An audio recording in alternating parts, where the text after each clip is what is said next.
Hello students, स्वागत है आप सभी लोगों का ऑल्टरनेट करंट के लेक्चर नंबर 7 में। तो बेटा लास्ट लेक्चर तक मैंने एलआर सर्किट के बारे में बात करी थी और एलआर सर्किट को मैंने कुछ हद तक सॉल्व भी किया था। तो आज के लेक्चर में हम लोग क्या करने वाले हैं मैं आपको समझाता हूँ।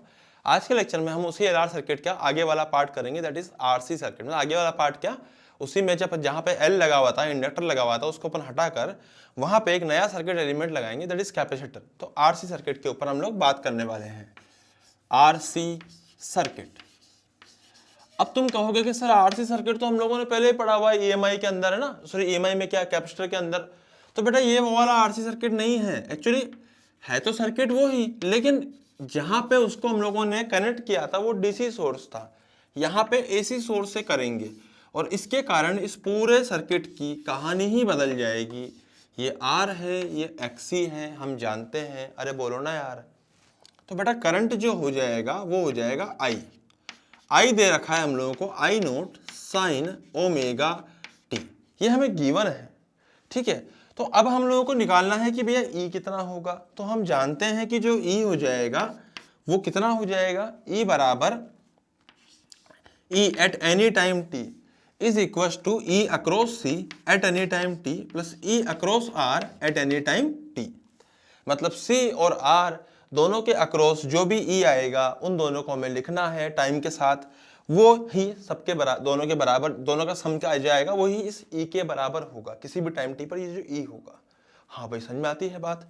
अब हम लोग निकाल चुके हैं कि हम लोग जानते हैं कि ये सीसीएल होता है। सीसीएल बोले तो कैपेसिटर में करंट लीड करता है, ठीक है।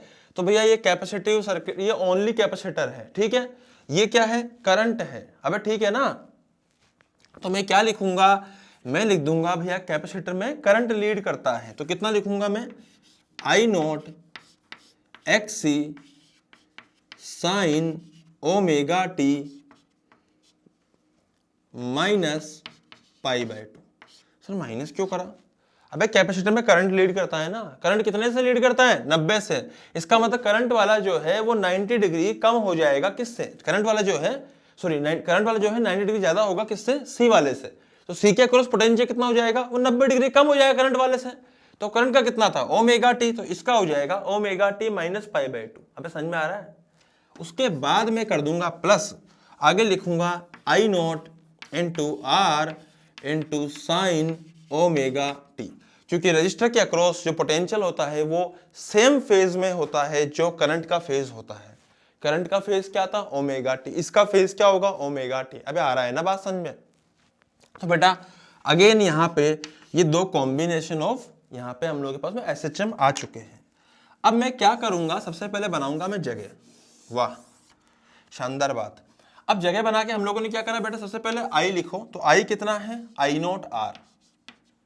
मुझे अगर ट्राइंगल लिखना पड़ेगा ना तो मैं आई नोट आर लिखूंगा, मतलब आई के, सॉरी मैं सबसे पहले सी के आर के अक्रॉस लिखूंगा। अब सी के अक्रॉस कितना आएगा, सी के अक्रॉस ऊपर नहीं आएगा, सी के अक्रॉस नीचे आएगा। कितना आएगा, आई नोट एक्स सी। क्यों सर, क्योंकि ये 90 डिग्री पीछे चल रहा है करंट से। अबे एल के अक्रॉस 90 डिग्री आगे चल रहा था, सी के अक्रॉस 90 डिग्री पीछे चल रहा है करंट से। तो 90 डिग्री भैया आपको पीछे लिखना है पाई बाय 2। दोनों का सम मिलाकर यही कहीं बीच में आएगा, और जो आएगा वो आएगा आई नोट का स्क्वायर इंटू एक्सी का स्क्वायर प्लस आई नोट का स्क्वायर इंटू आर के स्क्वायर का अंडर रूट। अबे यही तो आएगा। सोल्व करने पर इसमें आएगा आई नोट का स्क्वायर, आई नोट का स्क्वायर कॉमन ले लिया, बाहर आया आई नोट, अंदर आएगा एक्सी का स्क्वायर प्लस आर का स्क्वायर। भाई साहब एक्सी का स्क्वायर प्लस आर का स्क्वायर का अंडर रूट करने पर हमें क्या मिलेगा, इसी को बोलते हैं जेड। क्या बोलते हैं इसको, जेड। बेटा ये भी इस सर्किट का इंपीडेंस है। मैंने समझाया था ना पहले, इंपीडेंस होता है, एलआर का क्या होता है, X L square plus R square का अंडर रूट का, यहाँ पे क्या होता है एक्सी का स्क्वायर प्लस आर के स्क्वायर का under root, this is Z. तो जो रिजल्टेंट आया वो आएगा आई नोट जेड। तो व्हाट आई कैन राइट, मैं ऐसे लिख सकता हूं कि भैया जो अपना ई आएगा ना, मैं यहां लिख रहा हूं, देखो ध्यान समझिएगा बेटा, जगह बना के मैं ई लिखूंगा, ई एट एनी टाइम टी, ये हो जाएगा सबसे पहले तो इसका स्क्वायर प्लस इसके स्क्वायर का अंडर रूट, तो वो आएगा आई नोट जेड। हाँ भाई लिख दो, तो यहां आएगा आई नोट जेड, फिर आएगा साइन ओमेगा टी।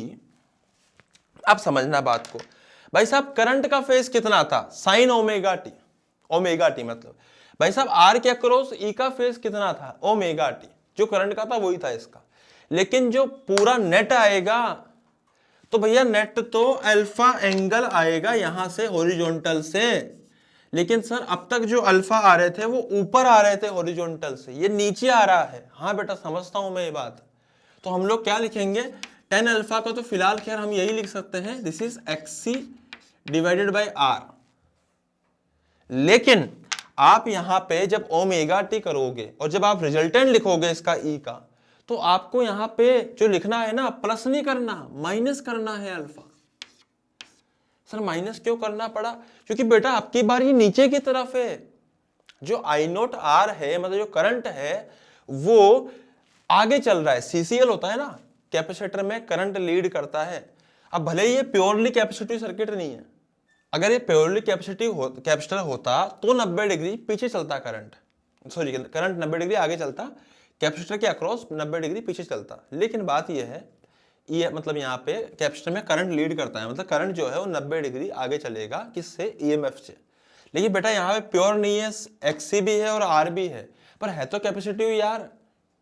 लेकिन 90 आगे नहीं चलेगा करंट, करंट अल्फा आगे चलेगा, किससे, ई से। तो भैया करंट खुद कितना था, ओमेगा टी, करंट का फेज की बात कर रहा हूं मैं, तो ई का कितना हो जाएगा, omega t minus alpha. Getting my point, जो करंट का फेज है वो ओमेगा टी होगा, तो जो ईएमएफ का फेज होगा वो अल्फा पीछे होगा। तो व्हाट आई कैन राइट, मैं यहाँ पे इजीली लिख सकता हूं ऐसा, ई टी बराबर I naught Z sine omega t minus tan inverse X C by R. अब यहाँ पे आपको इसको कई लोग मॉड्यूलस में भी लेके चलते हैं, कई लोग इसको ई नोट जेड की जगह, सॉरी आई नोट जेड की जगह ई नोट लिख देते हैं। तो मतलब अपना जो ई नोट हो जाएगा वो again I naught into Z के बराबर आएगा। गेटिंग माई पॉइंट, जेड जो है वो इम्पीडेंस है सर्किट का, और उसकी वैल्यू है एक्सी का स्क्वायर प्लस आर के स्क्वायर का अंडर रूट। बेटा इसकी एसआई यूनिट भी जो होती है वो भी ओम ही होती है। अबे आ रही है बात समझ में, इसकी भी ओम ही होती है। जैसे सबकी पहले एक्सी की ओम थी, एक्सएल की ओम थी, आर की ओम थी, इसकी भी ओम है। तो ये भी ओम है, बट ये रेजिस्टेंस नहीं है। हाँ हमें लगता है कि रेजिस्टेंस जैसा है, मतलब रेजिस्टेंस है नहीं, बस इसकी ऐसा यूनिट ओम है। Getting my point. तो बेटा ये कहानी है, मैंने आप बताया यहाँ पे कि यहाँ पे जो सी होता है, आर होता है, आर का फेज करंट के बराबर होता है, सी का फेज करंट से 90 डिग्री पीछे चलता है।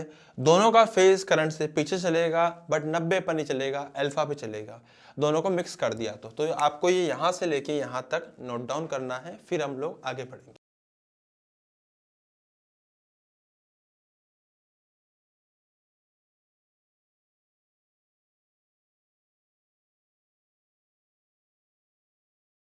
हाँ जी, तो बड़ा ध्यान समझिए, ध्यान समझिए आप लोग, है ना।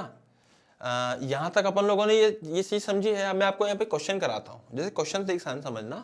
जैसे मान ले कि आपको यहाँ पे एक आरसी सर्किट दिया है, एक सी दिया है, एक आर दिया है, और एक आपको यहाँ पर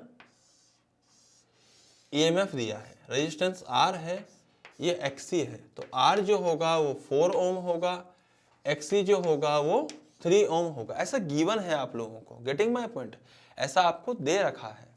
अब आपको मान ले कि वो इस समय दिया है उन्होंने, एक आई भी दे रखा है, आई दिया हुआ है 2 sign omega T, 2 sign omega T, ये आपको आई दे रखा है उन लोगों ने। तो बेटा आपसे पूछा गया है, मैं क्या पूछ रहा हूं देख ध्यान समझना। सबसे पहले उन्होंने आपसे पूछा है जेड बताइए, आई नोट बताइए, आई आर एम एस बताइए, वाह वाह, ई नोट बताइए, ई आर एम एस बताइए, E at any time t बताइए, E across C at any time t बताइए, E across R at any time t बताइए। Getting my point. तो आपको ये सारी वैल्यूज यहाँ पे निकालनी है, टाइम मैं आपको दे रहा हूँ निकालने का, फटाफट से आप ये लोग निकालिए जल्दी से।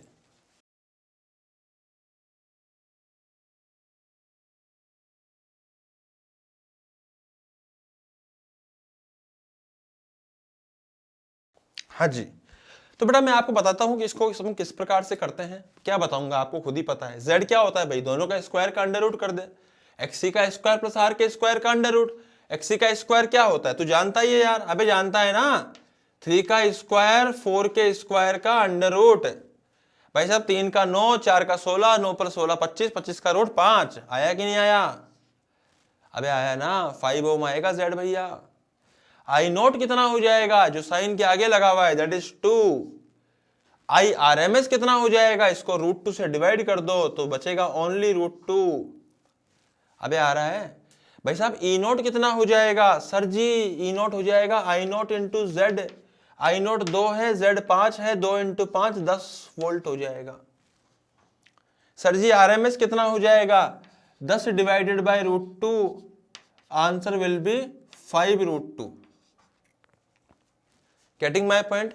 भाई साहब ईटी कितना हो जाएगा, मतलब यहाँ पे जो हम लोग निकालेंगे potential across any time T, यहाँ लफड़ा आता है, तो इसके लिए हम लोगों को ट्राइंगल बनाना पड़ता है। तो बेटा ये तो हो जाता है अपना आई नोट इंटू आर, और अपना आई नोट एक्सी जो है वो 90 डिग्री पीछे चलता है, तो हम ऐसे लिख देते हैं। तो ये रट के रखना है, आई नोट एक्सी नीचे, आई नोट एक्सएल ऊपर, जब भी एल की बात होती है, एक्सी के केस में नीचे। बेटा ये तुम जानते हो कि इधर आएगा आपका अल्फा, और अल्फा की वैल्यू हो जाएगी 10 alpha will be equal to XC by R. XC किसके बराबर हो जाएगा साहब, एक्सी है 3, आर है 4, तो अल्फा आएगा 37 डिग्री। अबे सही है ना भाई साहब। इधर आएगा आई नोट जेड, जेड तुम्हें पता ही है, अल्फा आ चुका है 37 डिग्री, कौन सी बड़ी बात, रख दे यहाँ पे। तो भैया ई कितना हो जाएगा, ई नोट विच इज 10। अबे E at any time t क्या होता है, E naught into sine omega t, मतलब करंट का फेज क्या है, करंट का फेज ओमेगा टी है। करंट से इसका फेज अल्फा पीछे चलता है, अल्फा की वैल्यू 37 डिग्री है, तो भैया -37 डिग्री कर दो। वाह वाह, शानदार, जोरदार, जबरदस्त काम हो गया, ईटी आ चुका है। अबे आया है ना भाई साहब। सी के अक्रॉस निकालना है, तो सी के अक्रॉस क्या आएगा, सी के अक्रॉस आएगा आई नोट इंटू एक्सी, और जो करंट का फेज है उसमें से 90 घटा दीजिए। सही बात है।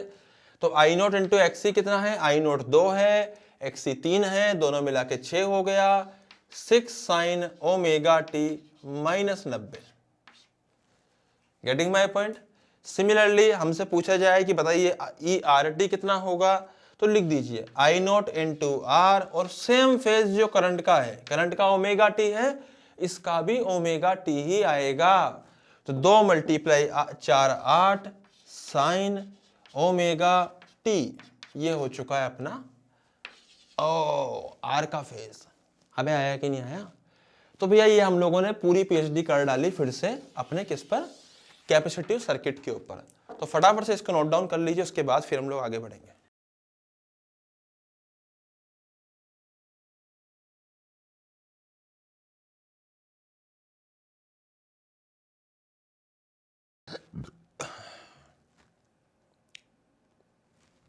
हाँ भाई, तो बेटा इसी प्रकार के हम और भी सवाल देख सकते हैं। मैं आपको एक सवाल और कराता हूँ, ध्यान से देखिए। जैसे मान लीजिए कि हमने क्या करा, यहाँ पर एक कैपेसिटर ले लिया, एक रजिस्टर ले लिया, बिल्कुल सिंपल भाषा में, हमने कुछ खतरनाक चीज़ नहीं करी है, बट इसको ले लिया हमने 8 ओम एक्सी, और आर जो ले लिया है वो ले लिया है 6 ओम आर। हमने यहाँ पर एक बैटरी कंसिडर करी है, और हमने अब की बार करंट नहीं दिया है, आपको इस बार ई दिया हुआ है। जो ई दिया है वो जरा ध्यान से सुनिएगा, बड़ा इंटरेस्टिंग मामला है ई का। वो आपको दिया है ई, इन्होंने 40 sign omega T. Getting my point. तो इस प्रकार से आपको दिया हुआ है।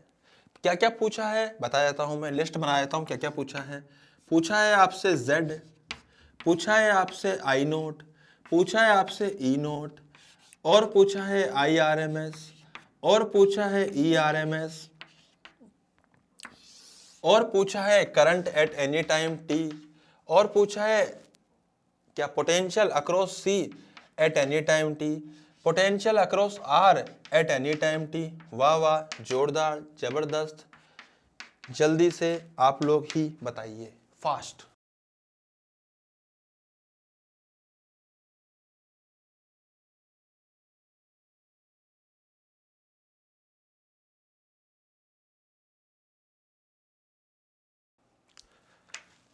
हाँ जी, तो बात यह है, समझना बात को, कि हम लोगों को सिर्फ चीज़ें पूछी है, अब z निकालना है भाई। तो z क्या होता है, इन दोनों का स्क्वायर का अंडर रूट।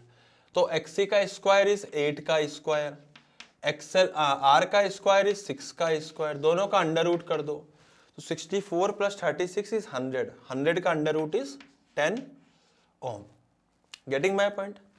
इसी प्रकार से अगर मैं आई नोट की बात करूं, तो भैया जो आई नोट है वो क्या हो जाएगा, आई नोट जो है वो सिंपली, पहले ई नोट पता कर लो, ई नोट 40 है, तो भैया आई नोट हो जाएगा E note divided by Z. तो ई नोट कितना है बेटा, 40 है, जेड है 10, तो आंसर हो जाएगा 4 एम्पियर। सही बात है। अबे 40 में वोल्ट है, 40 वोल्ट में है। इसी प्रकार से ई आर एम एस, तो वो हो जाएगा 4/√2, आंसर विल बी 2√2। इसी प्रकार से ई आर एम एस हो जाएगा बेटा 40/√2, तो answer will be 20√2। Getting my point. भाई सीधी सी बात है, 40 को √2 से डिवाइड कर दो। अब पूछा है का आई टी, अबे आई टी तो कौन सी बड़ी बात है, आई टी में आई नोट चाहिए, तो वो रहा 4, लगा दे 4, लगा दे साइन। भाई साहब कैपेसिटर में करंट लीड करता है, हाँ भाई करेगा, किससे करेगा, ईएमएफ से करेगा, कितना करेगा, अबे उसके लिए तो अपने को ट्राइंगल बनाना आना चाहिए। तो ये हो जाएगा आई नोट आर, नीचे हो जाएगा आई नोट एक्सी, भाई साहब इधर किधर आएगा आई नोट जेड, अबे आ रहा है ना, बिल्कुल सेम है एल आर जैसा। इस एंगल को मान ले अल्फा, 10 अल्फा हो जाएगा कितना, एक्सी बाई आर, एक्सी है 8, आर है 6, हुआ 4/3, अल्फा हो गया कितना, यहां से सोल्व करने पे आएगा 53 डिग्री। अल्फा कितना हो गया, 53 डिग्री। Getting my point. तो 53 डिग्री यहाँ पे हो चुका है बेटा। अब मैं आपको एक सिंपल सी बात बताऊंगा, ओमेगा टी अगर इसका फेज था तो माइनस 53 डिग्री आप इसको कर सकते हो, सॉरी करंट को 53 डिग्री प्लस कर सकते हो। मेरी बात समझना आप लोग। मैं सर प्लस क्यों करा है, तो कंफ्यूजन सा हो गया, बेटा प्लस ही होगा। इंडक्टर में पोटेंशियल लीड करता है, बट यहां पर करंट लीड करता है। अब इसका कितना था, ओमेगा टी, तो करंट का कितना होगा, अगर ये ओमेगा टी है ना, तो इसका कितना हो जाएगा, ओमेगा टी प्लस अल्फा। तो अल्फा कितना है, 53 डिग्री। अब सही है ना, हर बार अपने को करंट का दिया होता है तो इसका निकालने के लिए माइनस करते हैं, बट अब इसका दिया है तो करंट का निकालने के लिए प्लस करेंगे ना, क्योंकि करंट तो आगे चलता है। अबे आ रही है बात समझ में।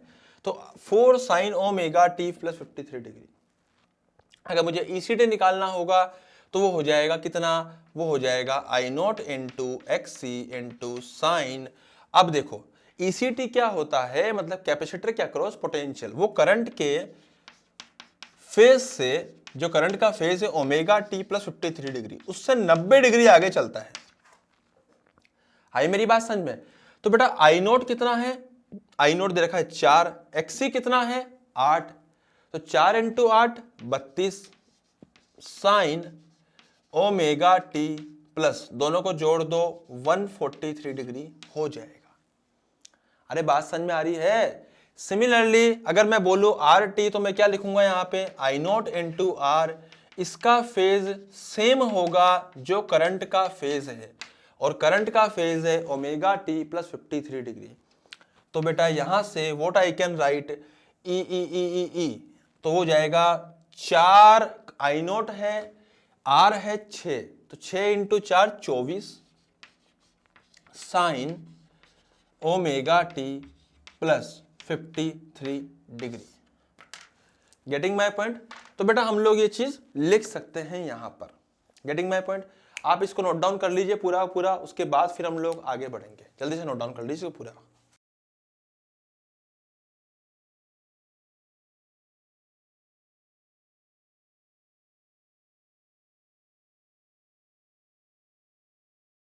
हाँ भाई, तो अभी मैंने आपको बताया है कि भाई हम लोगों ने आरसी के बारे में पढ़ा है। अब ये आरसी एसी वाला हो गया, इसी प्रकार से हमने एलआर पढ़ा है। अब यहाँ पे धीरे धीरे इंपॉर्टेंट पॉइंट्स आएंगे। तो उस पॉइंट को उठाने से पहले सबसे पहले मैं आपको एक सवाल कराना चाहता हूँ। सबसे पहले एक आप सवाल नोट डाउन कीजिए फटाफट से, जल्दी से।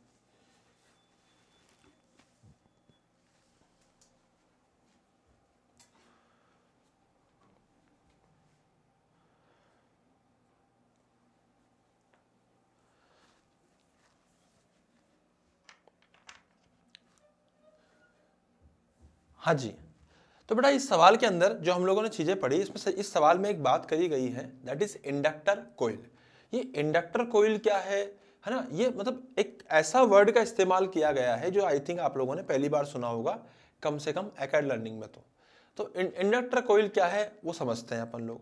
भाई इंडक्टर कोइल बेसिकली कुछ नहीं होता है, एक सिंपल सा इंडक्टर है, उसके साथ में एक रजिस्टर लगा हुआ है, बस।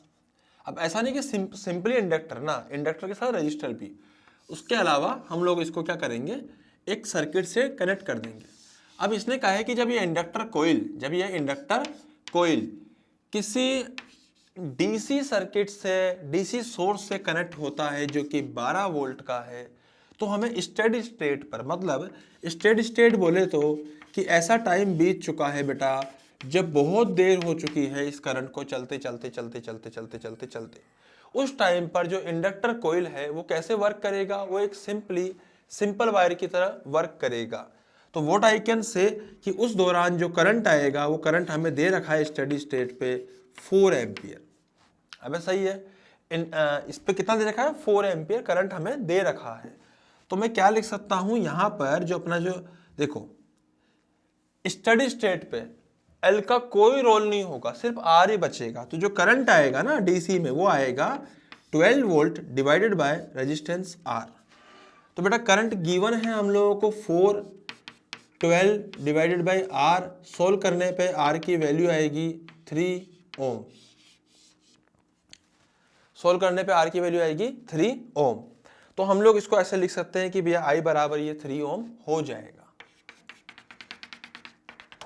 तो सॉरी आर बराबर 3 ओम हो जाएगा। यहां तक हमें समझ में आ गई बात।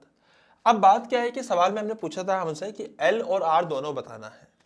अब नेक्स्ट क्वेश्चन उसने क्या बोला, नेक्स्ट पार्ट उसने क्या बोला इसी सवाल का, कि जब इंडक्टर कोइल को हम लोगों ने एक एसी सोर्स से लगाया जो कि अगेन 12 वोल्ट का था एसी सोर्स, और 20 हर्ट्ज फ्रीक्वेंसी पे काम कर रहा था। हाँ भाई समझ में आता है ये बात।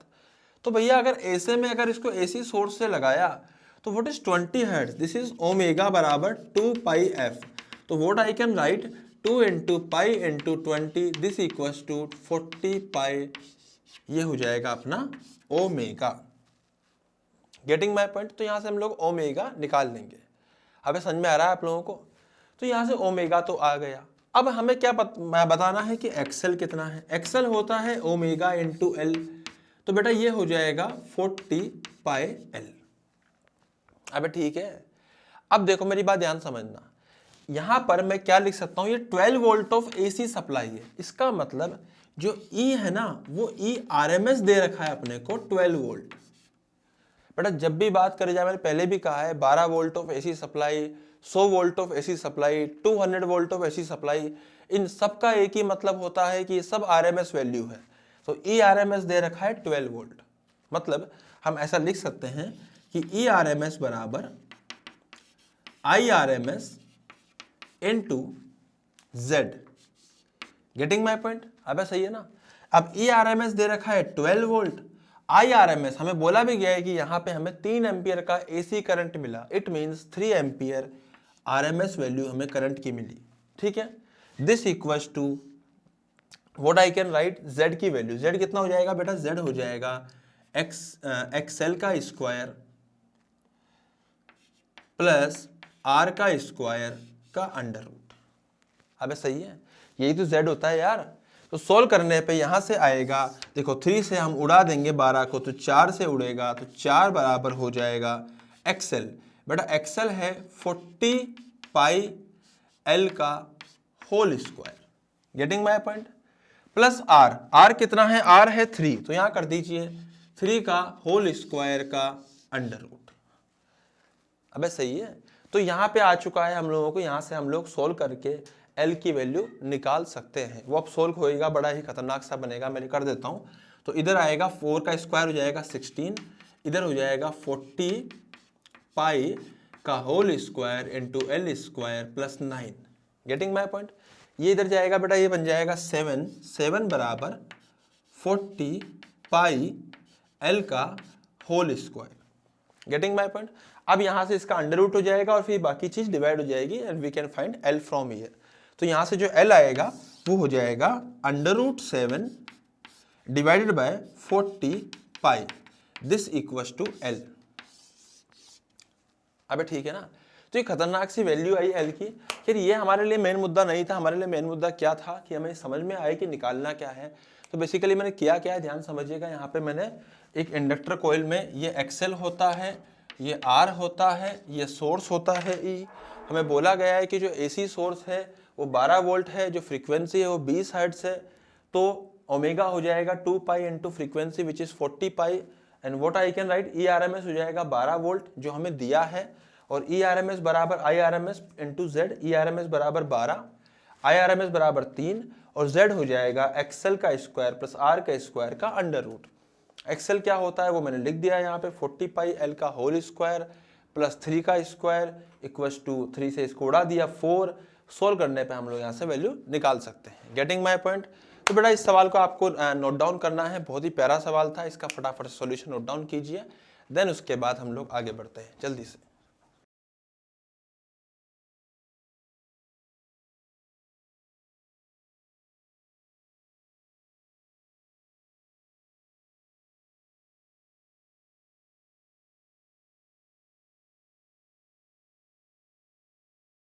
हाँ जी भाई। तो मैं आपको एक सिंपल सी चीज समझा देता हूँ। यहाँ पर मैं आपको एक सिंपल सी समझा देता हूँ। देखो एक्चुअली क्या करना है हम लोगों को, मैंने बना दिया है ना, ये क्वेश्चन तो हम लोगों ने अब सोल्व कर दिया है। अब बेटा एक बात है जो कि बहुत इंपॉर्टेंट है, वो क्या है, वो ये है कि भाई हम लोग क्या कर सकते हैं। हम लोगों ने एक तो इंडक्टर कोयल यहाँ पे देखा है। अब बात ये इंपॉर्टेंट है कि हमारे घरों में सप्लाई कौन सी आती है। सर 220 वोल्ट आती है। हाँ भाई, सोच के देखो कि भाई मान ले कि ये अपने घर की सप्लाई में ये एक ट्यूबलाइट लगी है। अब ट्यूबलाइट किससे लगी होती है? 220 वोल्ट से। मैं आपको कन्वेंशनल ट्यूबलाइट समझा रहा हूँ। 220 वोल्ट की ट्यूबलाइट लगी हुई है, सॉरी 220 वोल्ट के सोर्स पे डायरेक्टली ट्यूबलाइट लगी हुई है। अब ट्यूबलाइट तो भाई 220 वोल्ट पे काम नहीं कर सकती। अगर डायरेक्टली 220 वोल्ट ट्यूबलाइट में लगा दिया तो इसका क्या होएगा बेचारी का, तो निमट जाएगी। अब सही है ना। तो उससे पहले हम लोग क्या करते हैं, यहां पर कुछ ऐसा सिस्टम लगाएंगे जो कि इस ट्यूबलाइट के अक्रॉस पोटेंशियल डिफरेंस को कम कर दे। मतलब ऐसा कह सकते हैं कि जैसे मान लीजिए कि अगर ये कोई रेजिस्टेंस था, जैसे मान लीजिए रेजिस्टेंस था, तो करंट आएगा आई नोट, तो मैं क्या लिख सकता हूं आई नोट इंटू एक्स, या फिर आई नोट क्या IRMS कर दो, तो IRMS इंटू आर कर दीजिए बेटा, आर IRMS इंटू आर। तो इतना पोटेंशियल यहां कम हो जाएगा 220 में से, तो यहां पे फिर रिमेनिंग बचेगा। हाँ भाई, अरे बात समझ में आती है ना भाई, करंट तो सेम ही आएगा दोनों सीरीज में लगे हुए हैं। तो अब इश्यू यह है कि अगर मान लीजिए मैंने डायरेक्टली इसको 220 पे लगा दिया तो निमट जाएगी। तो उससे पहले मैं एक आर लगा सकता हूं। अगर मैं आर लगा दूंगा तो काफी हद तक पोटेंशियल इधर ड्रॉप हो जाएगा, उसके बाद इधर काफी कम पोटेंशियल बचेगा, जितना रिक्वायर्ड है उतना ही बचेगा। हाँ भाई सही बात है। लेकिन सर यहाँ पे एक इश्यू है, अगर मैं यहाँ पे रेजिस्टेंस लगा दूंगा तो भाई रेजिस्टेंस से करंट पास करेगा और पोटेंशियल ड्रॉप इतना वहां पे डिक्रीज होएगा, इतना पोटेंशियल ड्रॉप होएगा वहां पर, तो भाई ऑब्वियस बात है हीट का कितना लॉस होगा। हाँ यार, हीट का तो बहुत लॉस हो जाएगा। हीट का यहाँ पे एक अच्छा खासा लॉस हो चुका होगा। तो बेटा अगर हीट का यहाँ पे लॉस होगा तो हम क्या करेंगे कि यहाँ पे आर लगाने की जगह कुछ और लगाएंगे। तो जो सिस्टम यहाँ पे लगाया जाता है इसका नाम होता है चोक कॉइल। हम लोगों ने अभी क्या देखी थी, इंडक्टर कॉइल। अब मैं आपको बता रहा हूं चोक कॉइल। तो बेसिकली यहाँ पे एक चोक कॉइल लगाई जाती है। चोक कॉइल क्या होता है उसका मैं आपको मैकेनिज्म समझा देता हूं। बेटा चोक कॉइल जो होती है, जैसे मान लीजिए ये चोक कॉइल है, ये बेसिकली एक इंडक्टर और एक रजिस्टर इससे ही मिलकर बनी होती है। मतलब ये भी अपने आप में एक इंडक्टर कॉइल ही है। चोक कॉइल क्या है, एक इंडक्टर कॉइल ही है। तो मैं यहाँ पे क्या लिखूंगा, मैं यहाँ पे लिख दूंगा भैया जो चौक कोयल है वो एक इंडक्टर कोयल ही होती है ना। तो इसका कुछ एक्सेल होगा, इसका कुछ आर होगा। तो वोट आई कैन राइट कि यहाँ से जो पोटेंशियल ड्रॉप होगा वो एक्चुअली हो जाएगा आई आर एम एस 220 में से एक्सेल का स्क्वायर प्लस आर के स्क्वायर का under root. Getting my point. तो बेटा ये होना चाहिए potential drop across the choke coil. तो ये potential drop across choke coil हो जाएगा। अब ये potential drop across choke coil ज्यादा होना चाहिए। ज्यादा क्यों होना चाहिए? क्योंकि अगर ज्यादा होगा, भाई अगर 220 है, हमें ट्यूबलाइट जो है 40 वोल्ट पे चाहिए, तो भाई इसका मतलब 180 वोल्ट कहाँ जाना चाहिए? चौक कोयल में चला जाना चाहिए। लेकिन प्रॉब्लम है कि डायरेक्टली रजिस्टर लगा दिया तो एनर्जी जो लॉस होती है रजिस्टर के अक्रॉस हीट के अंदर, वो एनर्जी का हम क्या करेंगे? वो तो पूरी खराब होगी, एनर्जी लॉस बहुत ज्यादा हो जाएगा।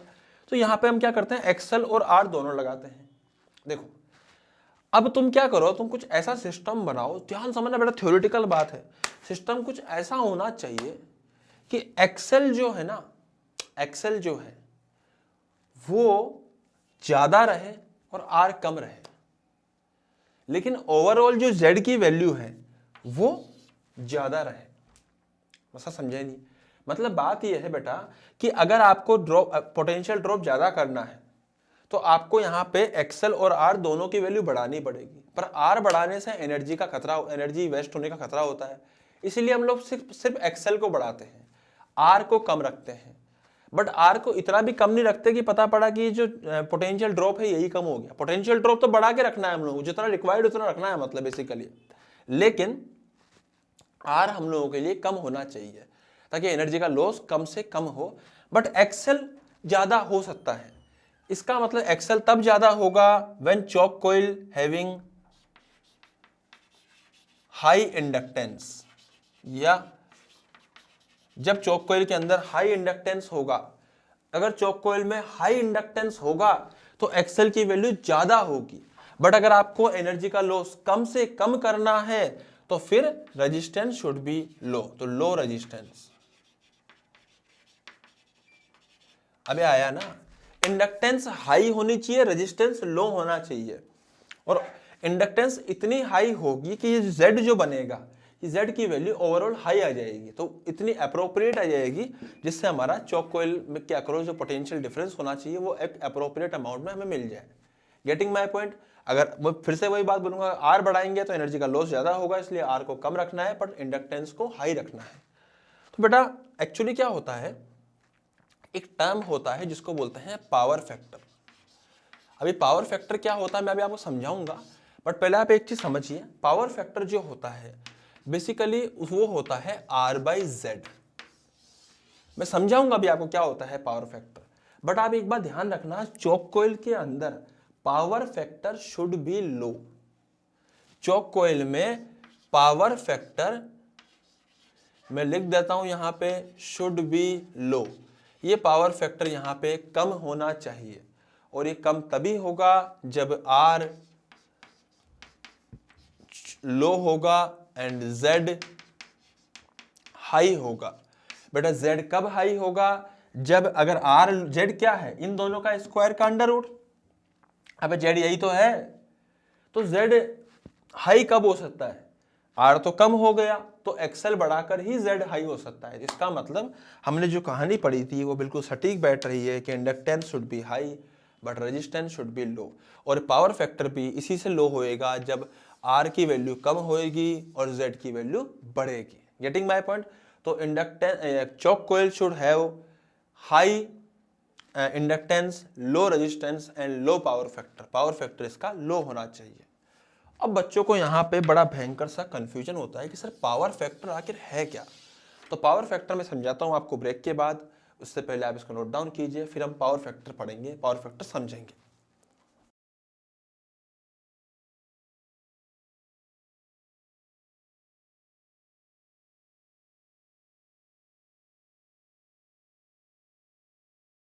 हाँ जी बेटा, तो पावर फैक्टर को ध्यान समझिएगा। पावर फैक्टर एक्चुअली है क्या मैं समझाता हूं आपको। पावर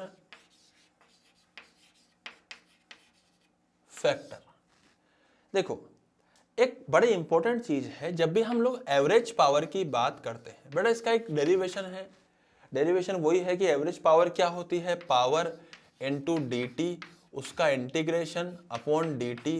पावर क्या होती है, ये पावर इंस्टेंटेनियस पावर होती है। इंस्टेंटेनियस पावर हमेशा यही रहती है कि et into I T into D T upon I D T का इंटीग्रेशन। गेटिंग माई पॉइंट, यही इंस्टेंटेनियस पावर होती है। अब मैं इसको सोल्व नहीं कर रहा हूं आपके सामने, मैं बता रहा हूं आपको। इसको सोल्व करने पर जो हमें वैल्यूज मिलती है वो एक्चुअली मिलती है E naught into I naught divided by 2 into cos phi.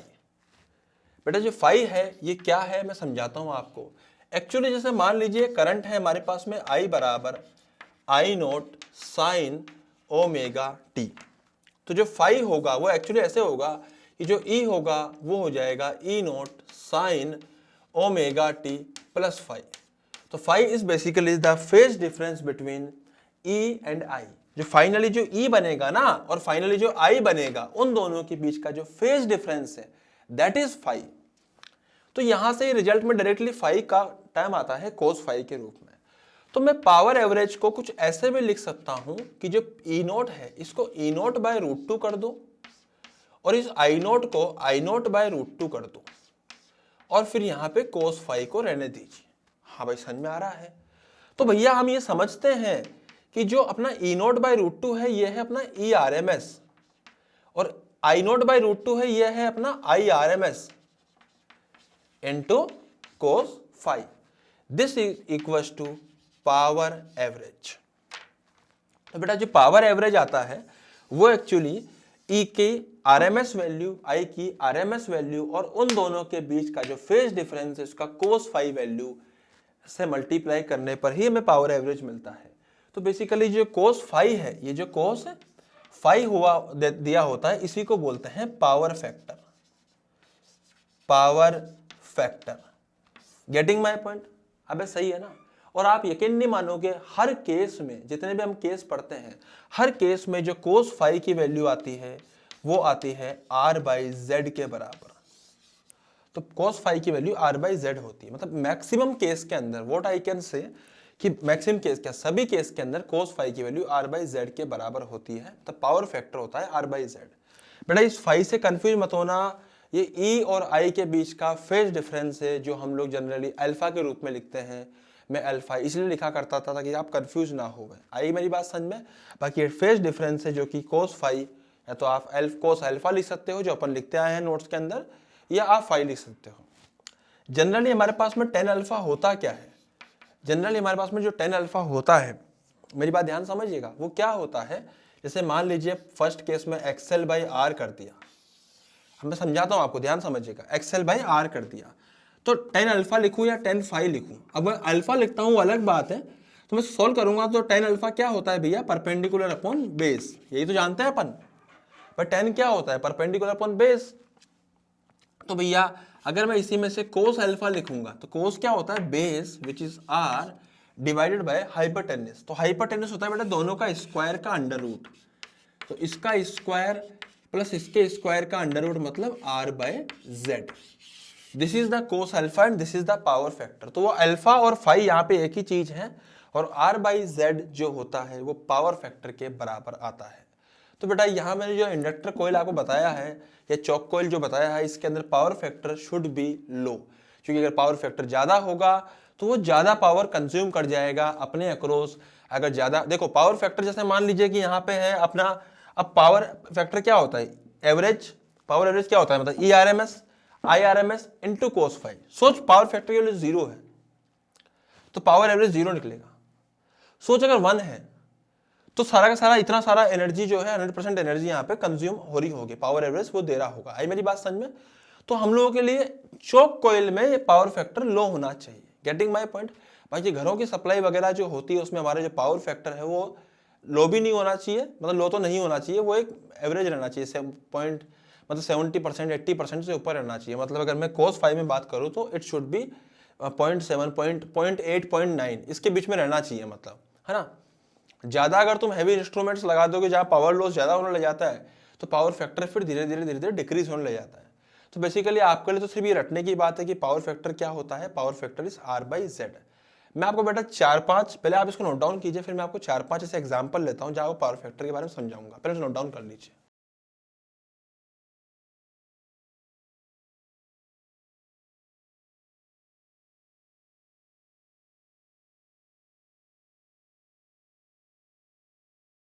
हाँ जी, सबसे पहले बनाई गई जगह, क्योंकि यहाँ पे काफ़ी जगह पड़ी थी, मैंने सोचा इसका इस्तेमाल करा जाए। तो बेटा पावर फैक्टर की हम लोग बात करते हैं, जैसे मान लीजिए मैं आपके सामने अलग अलग टाइप के इंस्ट्रूमेंट्स लेता हूँ। अब मैं बात करूँ आपके सामने purely resistive circuit, only resistance है, तो बेटा इसका आर क्या होता है, आर। इसका जेड क्या होता है, वो भी आर। अबे जेड क्या होता है, एक्सएल का स्क्वायर प्लस आर का स्क्वायर का अंडर रूट। एक्सएल यहाँ है ही नहीं तो क्या हो जाएगा, आर। आई मेरी बात समझ में। उसके अलावा यहाँ पे जो कोस फाई की वैल्यू होगी वो निकालनी है और पावर फैक्टर बताना है। हालांकि पावर फैक्टर ही कोस फाई के बराबर होता है, पर ठीक है बेटा, यहाँ पे आर भी आर है और जेड की वैल्यू भी आर है, कोस फाई हो जाएगा 1। तो पावर फैक्टर इस वाले केस के लिए आता है 1। अगर मैं यहाँ पे सिर्फ रेजिस्टेंस लगाता चौक कोयल में तो आज यहाँ पे पावर फैक्टर 1 आ रहा होता, जो कि हमें नहीं चाहिए था। हमें यहाँ पावर फैक्टर लो करना है, क्योंकि हमें पावर का यहाँ पे कंजम्पशन कम से कम रखना है, क्योंकि फिर एनर्जी लॉस हो जाती है उसके अंदर। हमें तो बस पोटेंशियल का ड्रॉप ज्यादा करना है, पावर कम रखनी है। आई मेरी बात। पावर, इसमें पावर देखिए क्या करना है चौक कोयल में यार, अपने को पावर तो अपने को ट्यूबलाइट में देनी है ना। अरे बात समझ में आ रही है ना यार तुम लोगों को। तो भैया यहाँ पे पावर कम रखनी है, लेकिन यहाँ पोटेंशियल ड्रॉप होना चाहिए। ज्यादा पोटेंशियल ड्रॉप उधर कर दिया ना तो ट्यूबलाइट निमट जाएगी। आई मेरी बात समझ में। इसलिए तुम देखा होगा ट्यूबलाइट के पास में डब्बा लगा होता है, वो चौक कोयल होता है उसका। आई मेरी बात समझ में। सुन, अभी आजकल ट्यूबलाइट में भले नहीं होता, एलईडी ट्यूबलाइट्स आती है, पर जो पहले आती थी सीएफएल, जो उसमें गैस वैस भरी होती थी, फ्लोरोसेंट ट्यूबलाइट्स, उसमें डब्बा लगा होता था। क्या तुमने देखी ही नहीं होगी? अगर देखी हो तो देख लेना, वरना गवर्नमेंट कॉलेज में जाओगे तो वहां पक्का पुराने जमाने की दिखाई देगी, तो वहां देख लीजिएगा। अब सुन, जैसे मान ले कि मैंने प्योरली, ये तो प्योरली रजिस्टिव सर्किट था, प्योरली आर।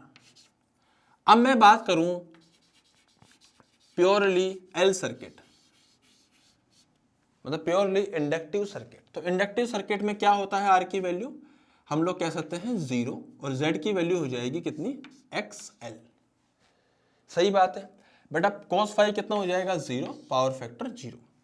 अगर मैं बात करूं कि प्योरली सी टाइप सर्किट में, तो उसमें सिर्फ और सिर्फ कैपेसिटेंस होगा 0, यहाँ पे XC लिख दूंगा, यहाँ पे भी 0। अब ठीक है। अगर मैं बात करूं कि मैं एक बार LR की बात करता हूं, LR की, तो LR में ये R होता है, ये होता है XL। पावर cos फाई हो जाएगा R बाई XL और पावर फैक्टर हो जाएगा R बाई XL। आई मेरी बात समझ कि Z की वैल्यू यहाँ पे XL के बराबर हो, सॉरी Z की वैल्यू हो जाएगी, अरे यार, Z की वैल्यू जाएगी XL का स्क्वायर प्लस R के स्क्वायर का अंडर रूट। तो ये Z कर दूंगा और यहाँ भी आ जाएगा Z। अब सही है ना, वो गलती से मैंने वो लिख दिया। अगर मैं बात करता हूँ ओनली C और R की, ये C है ये R है, तो बेटा ये R हो जाएगा, Z की वैल्यू अब की बार XC का स्क्वायर प्लस R के स्क्वायर का अंडर रूट हो जाएगा, again R by Z, again यहाँ पे भी R बाई Z हम लोग कर सकते हैं। तो भाई हम लोगों ने लिखा है यहाँ पे purely R, purely L, purely C, LR और CR, है ना। इस तरह से हम लोगों ने यहाँ पे पावर फैक्टर भी मैंने अलग अलग सर्किट्स के लिख लिए हैं। तो अभी मैंने आपको जो बताया है भैया, वो हम लोगों ने क्या क्या बातें करी है। हम लोगों ने बातें करी है LR, उसकी purely R, purely L, purely C, LR और RC, ये सारे टाइप के मैंने सर्किट थ्योरी की यहाँ बात कर ली है। एक लास्ट बचता है इसके अंदर जो बड़ा ही इंपॉर्टेंट है, वो है LCR। LC भी आएगा पर उसके ऑसिलेशंस हम लोग पढ़ते हैं। तो बेटा हम लोगों को नेक्स्ट लेक्चर में पढ़ना है सबसे पहले तो LCR। तो आपको ये पूरा नोट डाउन कर लेना है, जो भी आपने नहीं किया है वो तो आपने नोट डाउन कर लिया है, आपको ये भी नोट डाउन करना है अभी। उसके बाद हम लोग नेक्स्ट लेक्चर में मिलेंगे। Thank you so much, happy learning, सीखते रहिए, आते रहिए, थैंक यू।